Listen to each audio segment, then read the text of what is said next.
My name is Karen Johnson. I'm 36, the oldest child, the fixer, the one who always has the customer service number and the trick to reach a human in under 2 minutes. I have 2 kids, Nora, 8, sharp as a lighthouse, and Theo, 5, pure velocity in small sneakers. I co-parent civilly with their dad. I'm dating Daniel, the kind of man who brings grocery bags and never announces it like charity. My sister Jenna is 4 years younger and has energy that enters a room before she does. It usually brings invoices. The morning the ship horn blared at the port, Nora tugged my hand. Is the pool open right away? Theo bounced. Can I see the slide? The air smelled like salt and diesel, gulls cutting the sky into angles. People posed under a huge banner. Families glinted with wristbands, metal catching light. We had none. Jenna stood at the rail in sunglasses you could see your future in. She aimed a 2-finger hello that meant, I'm busy being important. I kept my voice level. You told me the family cruise was booked for everyone. Connected cabins. One for me and the kids, one for you, one for mom and dad. Her smile tried to be kind and failed. Oops, she said, twisting her mouth like praise should follow. We forgot you have kids. I laughed like a normal person laughs when someone attempts a joke in daylight, then watched her not laugh back. Excuse me? They flagged the minors, she said, like my children were luggage. Our block was upgraded to the Serenity deck. It's adults only. Don't worry, there's a kids club waitlist. Waitlist? Nora's mouth closed around the word. Theo's hand went cold in mine. Jenna shrugged. Just for the first couple days. We already turned in our boarding forms. You'll figure it out. My mother appeared smoothing her cardigan as if fabric could iron out truth. Karen, don't make a scene. I'm trying to understand, I said, standing very still because anger moves and I needed to think. Who booked the rooms? Obviously, they preferred one contact. You're always so busy, Jenna said. So I handled it. Her bracelet flashed the cruise line logo, a cute little ship. My parents wore matching bands. My kids didn't. I didn't. Where are our passes? About that. Head tilt, sugar voice. The system wouldn't let me add children to our block. You know how these packages are. It'll be fine. Guest services can maybe squeeze you in. We're pre-boarding for the spa tour. Theo tugged my sleeve. Do we get bracelets? I looked at my sister and saw the old childhood face, the one that said, we decided without you. Why didn't you call? Every time I call, you give me a speech, she said.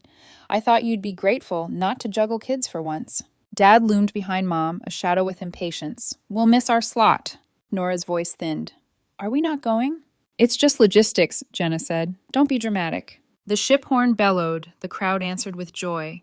I felt the moment try to shove me along. I refused to move. I have learned that you can drown quietly in a family if you keep just moving through nonsense. My phone buzzed. Charges pinging my card. $128 here, $56 there. Cocktail packages, thermal suite passes, a sparkling amenity I had not requested. The bracelet on Jenna's wrist glittered like a tell. I tasted yesterday's coffee at the back of my tongue. Behind the gulls and horns, I heard my therapist's voice. When you set a boundary, expect the tantrum. It's not a crisis, it's data. I opened the cruise app. Everything lit up. The booking I paid for, the changes I did not approve, the note. Primary contact, Jenna edited. Under Manage Guests, I found an option I'd never noticed. Restrict spending privileges and revoke cabin access for non-checked-in guest. Another page. Material change exception. Refund eligibility. A voice note arrived from Jenna. We're in the Champagne Lounge. If you're not coming on, can you at least add your card for Mom's internet? Quick, thanks. I stared at the screen until the letters stopped crawling. Then I scrolled to Onboard Charges. Cabin 9124. Jenna, $12 beverage credit applied. $0 due. Cabin 9122. Parents, $12 beverage credit applied. $0 due. Cabin 101 and 36. Karen, pending. Guest not checked in. Theo leaned into my hip. Grandma's bracelet is shiny. I see it, I said softly. I saw all of it. The old machine revving. Jenna decides. Mom blesses. Dad says, don't make a scene, and I get handed the bill and the blame. I could have smashed the red button and nuked everyone's access out of spite. But spite is loud and sloppy.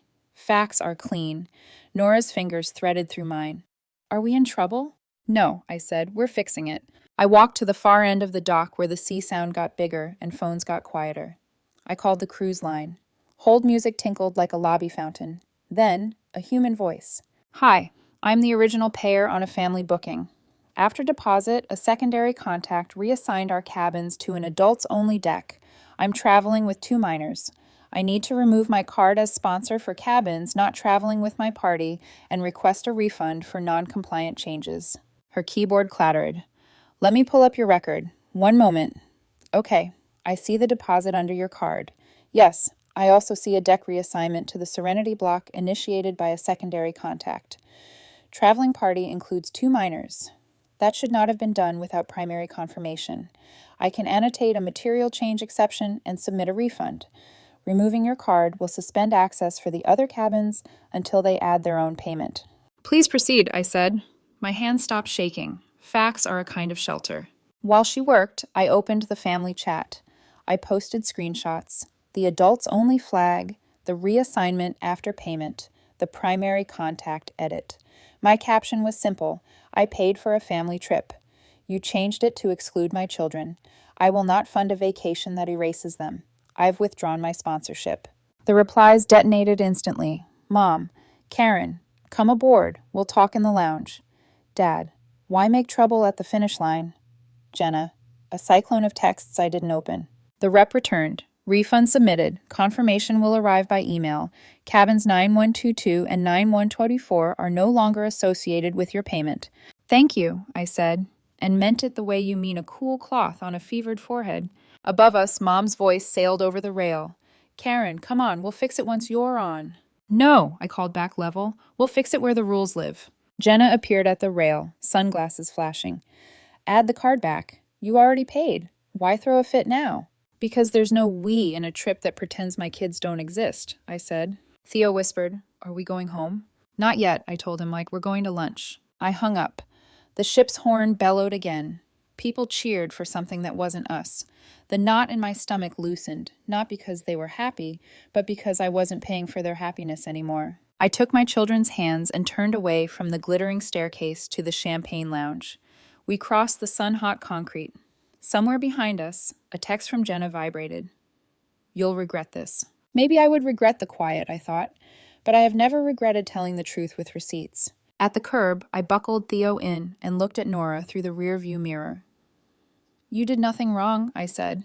We drew a line. Lines keep people from pushing you off the map. Nora nodded like a small judge. Good.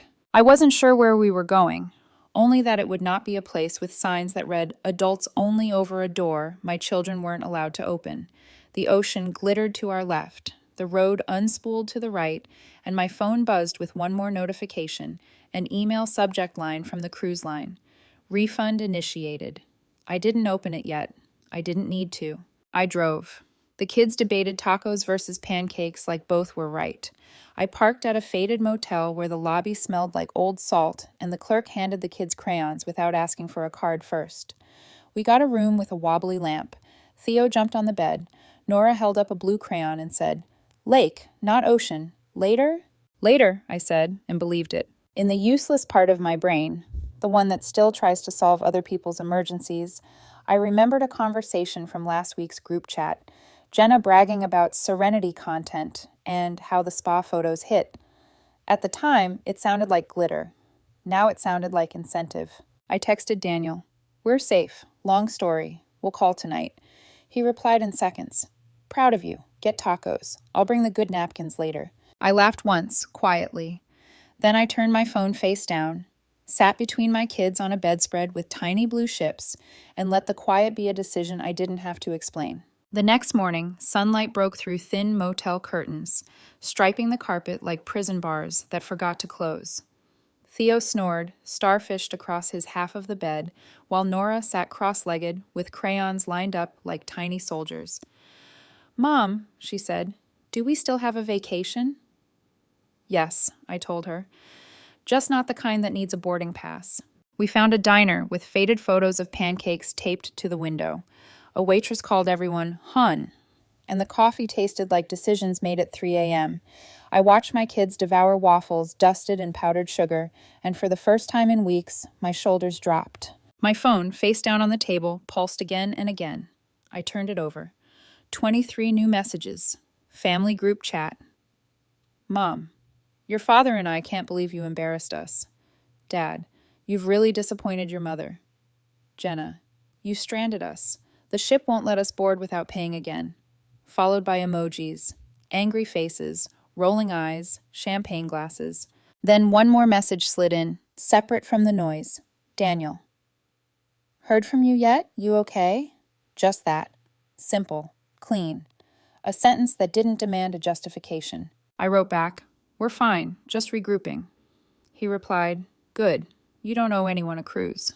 We spent the afternoon at a public beach 10 minutes down the road. Nora built a crooked sandcastle and named it Boundary Town. Theo pretended to be a shark.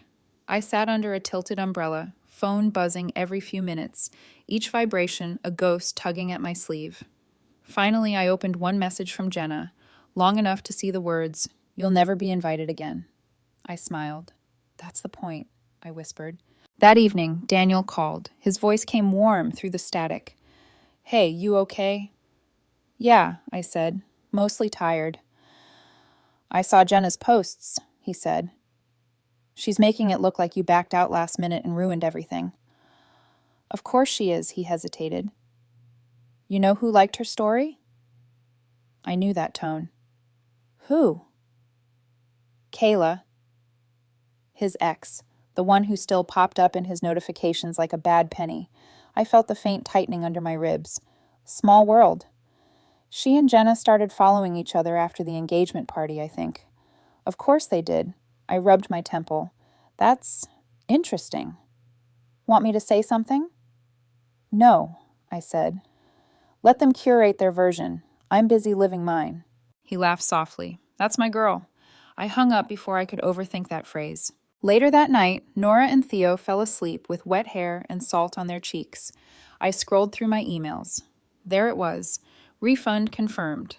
The numbers added up to something more than money. It was a receipt for self-respect. Underneath the confirmation sat another email from the cruise line. Subject: Activity logs, primary account review. I hadn't requested that, but curiosity pried me open. The attachment showed time-stamped entries, edits made by secondary contact Jenna Hart. There it was. Deck reassignment. Adults-only upgrade. Influencer comp applied. Influencer comp? My pulse slowed. The notes mentioned a collaboration inquiry with a travel blogger, Kayla M. I closed the phone and stared at the ceiling. The puzzle pieces rearranged themselves. The sudden free spa perks, Jenna's obsession with content, Kayla's new friendship with my sister. Maybe the cruise wasn't about Mom's birthday after all. It was about exposure. An image flashed. Jenna on deck, champagne glass raised, tagging brands, captioning it #Serenity Saturdays. And me? I was the invisible funding link they'd hoped would never pull the plug. Morning came with rain, soft and honest. We packed the car and headed inland toward the lake. Nora watched droplets chase each other on the window. Do you think Aunt Jenna's mad forever? Maybe, I said, but forever's shorter than people think. 2 hours later, we reached the cabin, a small wooden place wrapped in pine scent and quiet. No glittering decks, no loudspeakers, just a porch swing and a view of still water that looked like mercy. We lit a fire pit, roasted marshmallows, and told bad knock-knock jokes until the kids wheezed with laughter. My phone vibrated again. Jenna calling. I let it ring out. A voicemail followed. Karen, you've made your point. Mom's crying. Dad's furious. If you had any decency, you'd fix this before we dock. Delete. A new message blinked in from Daniel. Heading up tomorrow. Brought snacks and extra towels. Just that. No drama. No guilt. The kind of text that felt like a door staying open, not a wall closing in. As dusk settled, Nora pointed at the lake. Look, Mom, it's like the sky fell down to rest. I smiled. That's what peace looks like. But peace rarely lasts in my family. While the fire hissed low, my email dinged again. Another one from the cruise line. Follow-up. Material change audit. Additional records found. I opened it. The file contained more than I expected. Every charge, every edit, every note, each one more detailed than the last. At the bottom, a line read, Third-party contact approved for content collaboration. Kayla Morgan, Daniel's ex. I exhaled slowly. The lake stayed still, pretending not to notice the new storm building inside me. When Daniel arrived the next morning, the kids sprinted out of the cabin like the world had turned itself right side up again. He stepped out of his car holding grocery bags and that lopsided grin that had steadied me more than once. "I brought cinnamon rolls," he said, "and real coffee, not the kind that tastes like regret." I smiled, but didn't quite meet his eyes. My phone was still open to the email from the cruise line. The words Kayla Morgan stared back like an echo I hadn't invited. Inside, the cabin smelled like rain and maple syrup. Daniel cooked, while Theo and Nora built a fort from extra towels. "So," he said carefully, sliding a plate across to me, "you saw it too?" "Yeah." She was CC'd on the upgrade request. Jenna must have added her as part of some influencer deal. Kayla's been doing sponsored travel since the breakup. I stirred my coffee. Which means my sister turned a family trip into her social campaign, using my money as a prop. Daniel nodded, and my ex probably pitched it to her contact list. I let out a sharp laugh. Perfect. Betrayal squared. He reached for my hand. "You didn't do anything wrong. You drew a line. They just didn't like where you put it." Maybe, but now I have to live with what comes next. That afternoon, while the kids fished off the dock, I called the cruise line again. The same rep, Janine, answered, her voice familiar now. "Ms. Johnson, I remember your case. What can I do for you today?" "I need full transaction logs, including any notes about media or promotional arrangements linked to my booking." Janine hesitated. "That's unusual, but since you're the primary payer, you have the right. I'll send the expanded report." When the file arrived, my stomach tightened. Influencer comp applied, Serenity Deck upgrade, proposed collaboration via secondary contact, approving contact, Jenna Hart, guest, plus external liaison, Kayla Morgan, media partner. The timestamp was dated the same night Jenna texted me, "Can you pay the gratuities up front?" They'd already sealed the deal before I even said yes. I stared at the screen until my reflection blurred with the lake behind it. My kids' laughter floated across the water. Somewhere in that sound was the reminder that boundaries weren't cruelty. They were protection. That evening, Daniel built a fire. Sparks rose into a violet sky. "You know," he said, "you could forward those records to the cruise company's ethics team. They'll freeze Jenna's access permanently if she used your payment for a media collaboration." I raised an eyebrow. "And become the villain twice over? First for pulling my card, now for exposing her?" He shrugged. Truth doesn't care who calls it inconvenient. Nora came running, hair wild, marshmallow in hand. "Mom, can we tell scary stories?" Theo chimed in, but not too scary. I smiled, closing the laptop. Deal. As we told stories about brave foxes and lazy ghosts, I felt the noise of my family fade a little. For the first time in years, I wasn't waiting for approval from people who mistook control for love. Later, after the kids fell asleep, Daniel sat beside me on the porch swing. The air was thick with crickets and something unspoken. "I know what you're thinking," he said quietly. "You want to make this go away clean." "Who doesn't?" "But this," he tapped the edge of my laptop, "isn't just about money. It's about what they'll keep taking if you don't close the account." I leaned back. "You sound like my therapist." "She's smart." "True," I said, half smiling. He looked at me then, a softness that made me uncomfortable because it was real. "I'm proud of you, Karen." "For ruining a cruise?" "For not letting them rent your silence anymore." The words landed somewhere deep. I didn't answer. Instead, I opened the email again and hovered over the forward button. My finger hesitated, trembling slightly. One click could end Jenna's influencer deal, and possibly burn what was left of our family bridge, but bridges built on lies collapse anyway. I clicked forward. Subject: unauthorized collaboration. Evidence attached. I sent it to the cruise line's compliance address, CCing myself. Then I shut the laptop and exhaled. Daniel watched me. That was the sound of peace. "Maybe," I said, "or just the sound of the bridge catching fire." An hour later, my phone buzzed again. A new message: "Mom, we just got an email from the cruise manager. Jenna's access suspended. What did you do?" Another ping: "Jenna, are you kidding me, Karen? You sabotaged me over a misunderstanding?" And then a final one: "Kayla Morgan, I don't know what Jenna told you, but this was just business. You didn't have to make it personal. I stared at her name until the screen dimmed. You made it personal when you used my family for clout, I whispered. Daniel leaned over, kissed my forehead, and said quietly, "Let them unravel themselves. You already left the ship." I didn't answer. I just looked out at the dark water, calm on the surface, but deep enough to hide every storm I'd finally decided not to sail through again. By sunrise, the lake looked like glass. Still, reflective, and merciless. Theo was chasing dragonflies. Nora sat on the porch swing with her sketchbook, drawing a boat sinking halfway between the clouds and the water. "Is that supposed to be ours?" I asked. She shrugged. "Kinda, but the people swam away." Smart kid. Inside, my phone wouldn't stop buzzing. 53 unread messages, most from Jenna. Mom had joined in overnight, her text swinging like a pendulum between guilt and fury. "You humiliated your sister. Your father hasn't slept. We raised you better than this." Then Jenna again. "You cost me a brand deal. Do you know how long I worked on that? You're jealous. Always have been." I didn't reply. For the first time, their noise didn't require an answer. Instead, I opened a new email from Cruise Line Corporate Ethics. Subject: Confirmation of Fraud Review. Dear Ms. Johnson, our team has reviewed your submitted materials.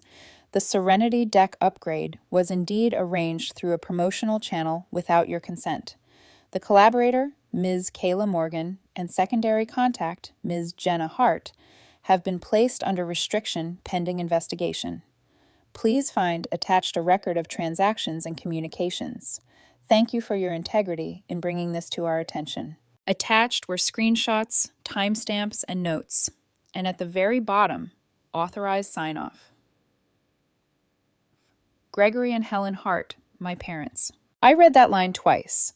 They'd signed a consent form authorizing Jenna as the family representative, the loophole she'd used to overwrite my role as payer. My parents had given her permission. The realization landed like cold water on an open wound. When Daniel walked in with coffee, I was still staring at the screen. "They knew," I said quietly. "They signed for her." He didn't ask who. He just pulled out a chair. "You going to confront them?" "I don't know yet, but I'm done pretending this was just Jenna's idea." He nodded slowly. "Want me there when you talk to them?" "Probably," I admitted. "They'll rewrite the whole thing unless someone else hears it." He smiled faintly. "You picked the right witness." By noon, I was on a video call with my parents. Mom appeared in pearls and disappointment. Dad in the background, half listening, half sighing. "Karen," Mom began, "this whole mess has gone far enough. Your sister is devastated." "I'll bet she is," I said evenly. "How long did you know she planned that collaboration?" Her expression flickered. "What collaboration?" "The one you both signed off on." I shared the screen and scrolled to the attached form. Their signatures stared back at them, undeniable, digital, and time-stamped. Dad frowned. "It was just a formality. Jenna said she needed it for room coordination." "Coordination," I repeated. "You authorized her to reassign an entire booking, including my payment information, for an adults-only sponsorship campaign." Mom's chin lifted. "You're overreacting. It was for your father's birthday." "No," I cut in. "It was for exposure. She used your birthday and my bank account for brand content." Silence. Then Mom, cold as glass. "You always have to make everything about fairness. Life isn't fair, Karen." "No," I said softly, "but it should at least be honest." Dad finally spoke. "What do you want us to do? She already lost the partnership." "I want accountability," I said, "and I want you both to understand this wasn't a misunderstanding. It was theft." Mom scoffed. "Big word for a few photos." "Big consequence for a lifetime pattern," I replied. That night, I couldn't sleep. Every family dinner, every "don't make a scene," every time I paid quietly to keep peace, they all replayed like reruns of a show I'd finally stopped starring in. Daniel found me on the porch, wrapped in a blanket, staring at the lake. "You look like you're waiting for a verdict," he said gently. "Maybe I am. The family jury's still out." He sat beside me, handed me a cup of tea. "You don't need their verdict. You already passed your sentence." I laughed quietly. "Which is?" "Freedom." I wanted to believe that, but guilt is sneaky. It doesn't leave quietly. I checked my phone one last time before bed. A new message from Mom blinked on the screen.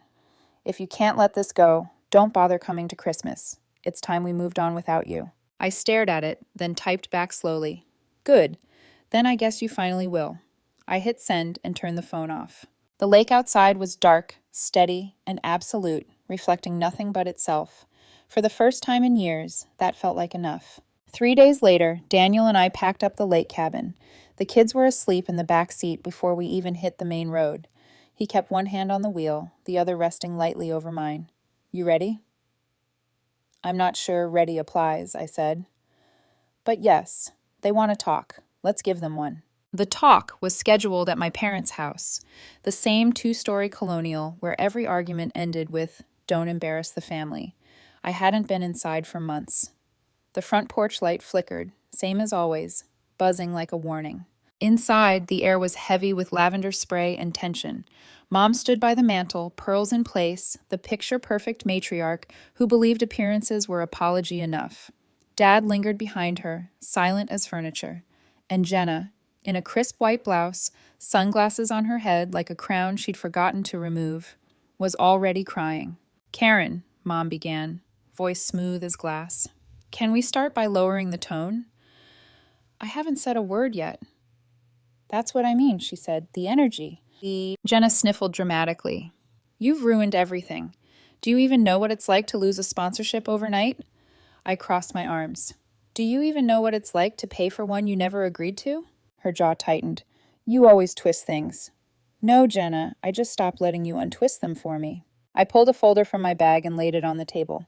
"Here's every transaction, every timestamp, every time you use my payment info to fund your upgrade."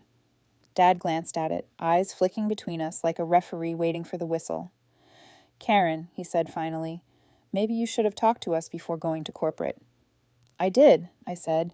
"For 36 years. You just called it nagging." Daniel stood quietly behind me, the calm counterweight to my anger. Mom sighed, martyr style. "You've humiliated this family. By telling the truth?" I asked. "By making it public?" "I didn't make it public, Mom. Jenna did. The minute she posted photos from a trip paid for with someone else's card." For a second, the only sound was the clock ticking above the fireplace.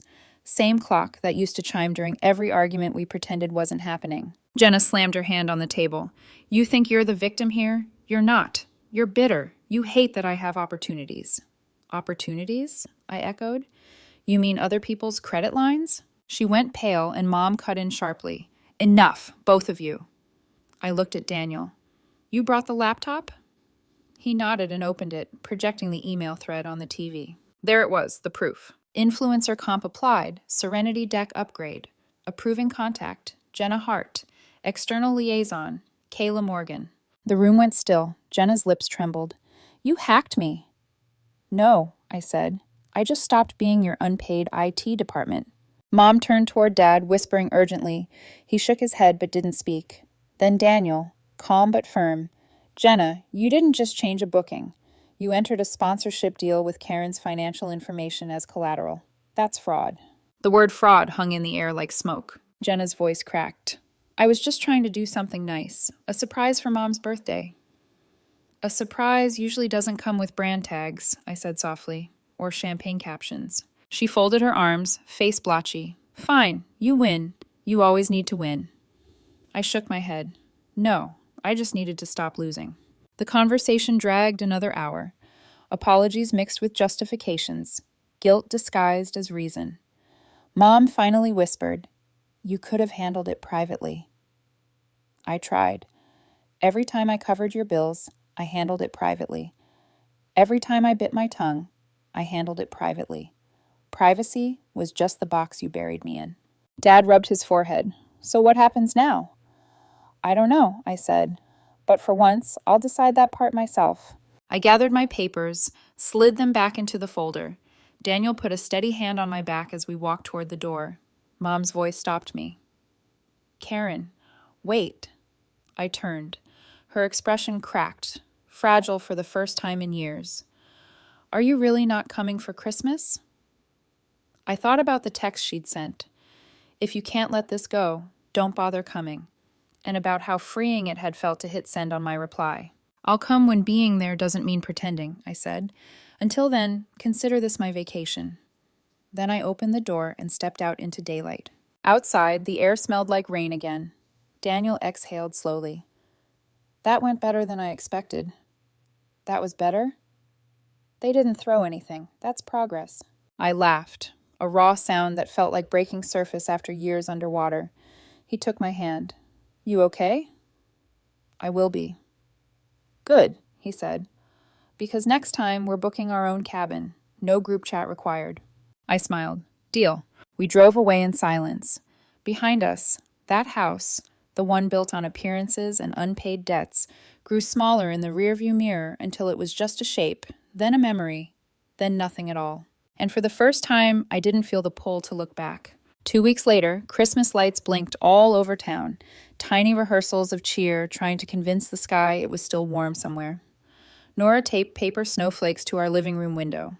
Theo wore a Santa hat, too big for his head, and kept shouting, "Ho, ho, ho," every time Daniel walked in the room. The house smelled like cinnamon, candle wax, and peace. Real peace. The kind that doesn't need permission. Daniel leaned in the doorway, smiling. You sure you're okay skipping the family Christmas? I didn't skip it, I said. I just edited the guest list. He laughed, but there was something thoughtful in his eyes. They'll notice you're gone. They always noticed when I was paying, I said. Not when I was hurting. That afternoon, I opened my email. The subject line stopped me cold. From Cruise Line Corporate Ethics. Subject, Final Report, Serenity Deck Investigation. I clicked. Dear Ms. Johnson, following our internal review, we have confirmed unauthorized use of your account for promotional purposes without consent. The involved guests have been permanently banned from future collaborations and are responsible for reimbursing the full upgrade cost. We commend your integrity in resolving the matter ethically and transparently. Below, a scanned image. Jenna's signature beside the words, I accept full responsibility. I sat there for a long time, staring at it. Not gloating, just breathing. There it was. Closure, delivered in a corporate letterhead. Daniel came over and read it over my shoulder. Looks like justice with receipts. Finally, I said, and I didn't even have to raise my voice. That night, we lit a small fire in the backyard pit. Nora and Theo roasted marshmallows until their hands were sticky with sugar and laughter. Daniel poured hot chocolate into tin mugs, and I watched the sparks dance up toward the stars. Do you ever think they'll change? I asked quietly. He shrugged. Maybe, but that's not your work anymore. I smiled at that, because he was right. We made our own holiday that night. No pearls, no guilt, no applause for sacrifice. Just a woman who finally understood that peace is the loudest boundary you can set. 2 days later, my phone buzzed again. Mom's name lighting the screen. I almost let it ring out, but something in me didn't want silence to be mistaken for fear. I answered. Her voice was brittle. Karen, your father wants to apologize. Dad's voice came through faintly in the background. We didn't realize how far things went. We should have protected you. For a second, I didn't trust myself to speak. Finally, I said, thank you for saying that, but protection isn't a word. It's a pattern. You'll have to show it. Mom was quiet for a long beat. Then, will you come for New Year's dinner? I hesitated. Maybe, I said, if it's a dinner where everyone brings their own card. Dad laughed once, tired and real. Fair enough. When I hung up, I didn't feel triumph, just relief, the kind that comes when a wound stops bleeding, even if the scar stays. New Year's Eve arrived clear and cold. Daniel and I drove the kids to the same lake cabin. We brought sparklers this time. Nora counted down the minutes until midnight. Theo fell asleep 5 minutes early, and Daniel wrapped an arm around me as fireworks cracked across the sky. You know, he said, you could write a book about this year. Yeah, I said. I'd call it the year I stopped paying for peace. He grinned. I'd buy that. I looked out over the lake, black glass, catching streaks of color. No ships, no noise, no adults-only signs. Just us. Theo stirred in his blanket, murmuring, We didn't miss the boat, right? I smiled. No, sweetheart, we just built our own.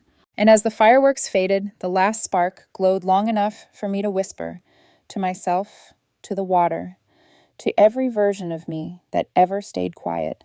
This time we stay on deck.